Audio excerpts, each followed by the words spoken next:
राजस्थान के थार रेगिस्तान में बसे खेमाराम नाम के गरीरिये की एक अनोखी कहानी है। वो हर रोज अपने ऊँटों और भेड़ों को चराने के लिए दूर दूर तक जाता। एक रात उसे अजीब सपना आया, एक सुनहरी रोशनी वाला किला जिसमें बेशुमार खजाना छिपा था। सुबह होते ही उसने ये सपना अपने दोस्त बूढ़ा को बताया।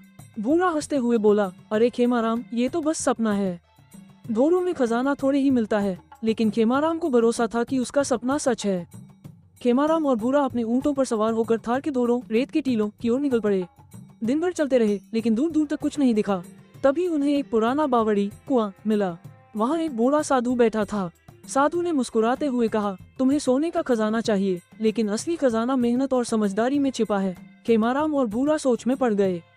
साधु ने एक कहानी सुनाई। सैकड़ों साल पहले यहाँ एक अमीर राजकुमार रहता था। उसने अपना खजाना इसी रेगिस्तान में कहीं छिपा दिया, लेकिन उसे ढूंढने के लिए एक सच्चे और ईमानदार दिल की जरूरत है। खेमाराम और बूढ़ा ने साधु से पूछा, क्या आप जानते हैं कि खजाना कहाँ है? साधु ने मुस्कुराकर एक दिशा की ओर इशारा किया। जहाँ सूरज ढलने के बाद पहली परछाई पड़ती है, वहीं खुदाई करो। दोनों ने बताई गई जगह पर खुदाई शुरू कर दी। घंटों मेहनत करने के बाद उन्हें एक पुराना संदूक मिला, लेकिन जब खोला तो उसमें सोने चांदी की जगह सिर्फ कुछ पुराने सिक्के और एक तांबे की तख्ती थी, जिस पर लिखा था, सच्चा खजाना वही पाता है जो मेहनत करता है।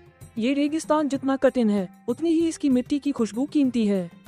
अगर कुछ चाहिए तो इसे अपने पसीने से कमाओ। खेमाराम और बूढ़ा ने एक दूसरे की तरफ देखा और हंस पड़े। उन्हें समझ आ गया कि असली खजाना सोना चांदी नहीं, बल्कि मेहनत और ईमानदारी से कमाया हुआ जीवन है।